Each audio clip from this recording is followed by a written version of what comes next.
Greetings and love. And I know that this topic is very difficult for you because it really emphasizes the level of disaster that we can have in our lives. And I'm going to help you.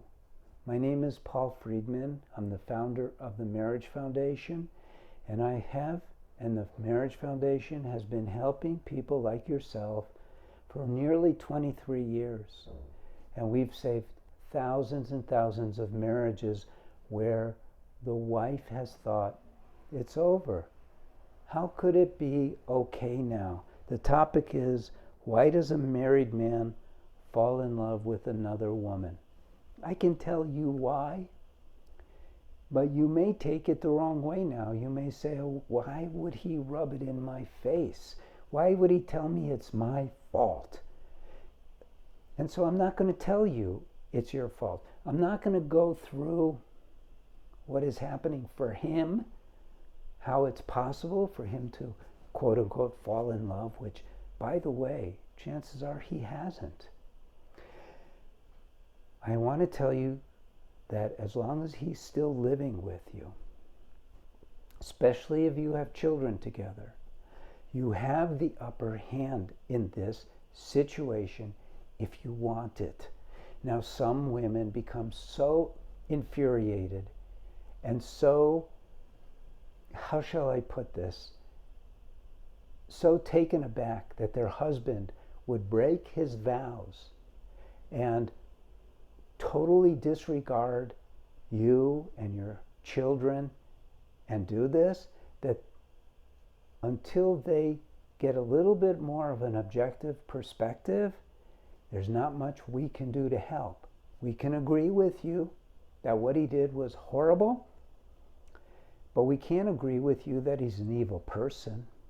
You married him. He's not evil.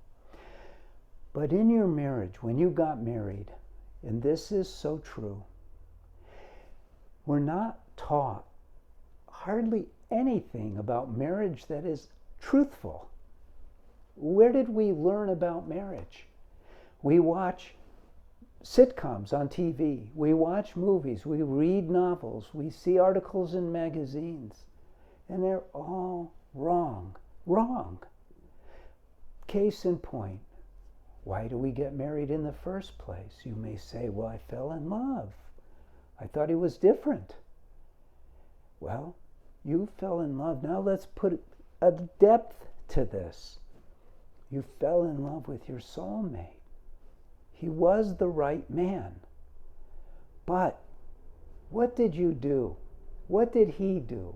What were we taught about cultivating the reason we get married, which is to have happiness?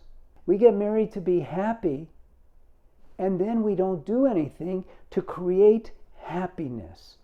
Now, I'm not going to lecture you. We have free will, though. We could have done a lot to create happiness in the marriage.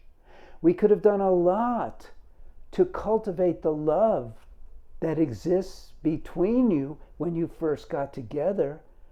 But instead we're taught by these TV shows, by Hollywood, and I worked with a lot of Hollywood people. You won't hear about them getting a divorce because I showed them the right way to be married. They had their troubles and they drove down to San Diego to see me, and I saved many of their marriages. Actors, actresses, screenwriters, directors, you name it.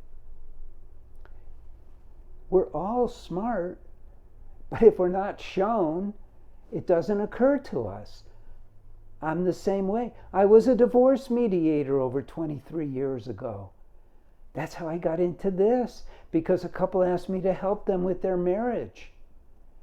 And since then, and I did, but I did it not with Western psychological techniques because they do not work.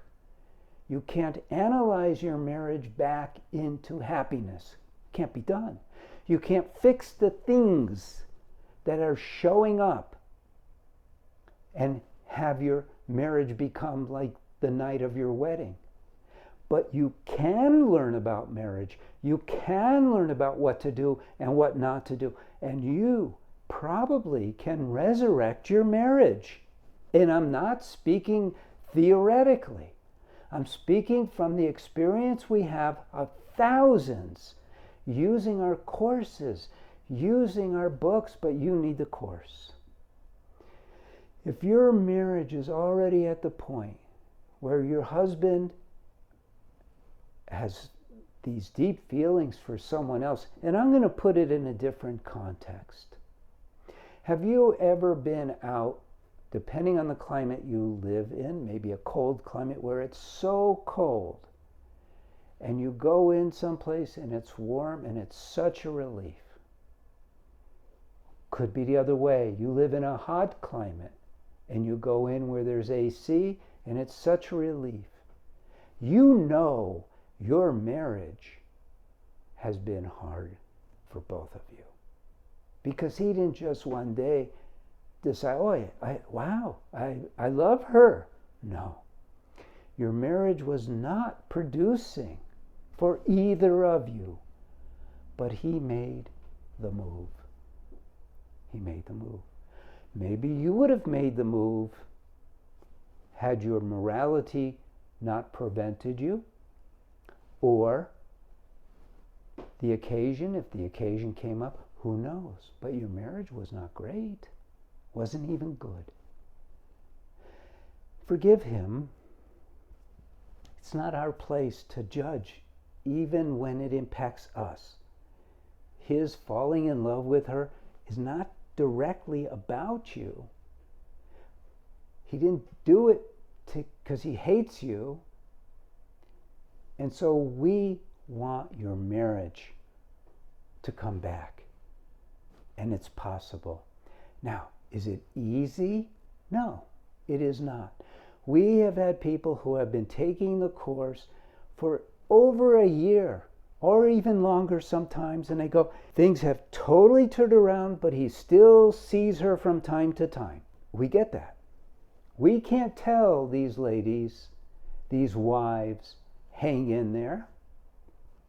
All we could do is say the momentum of what he began is not going to just stop, but the new momentum that you're creating, the dynamic in your marriage, is going to start becoming more and more appetizing to him.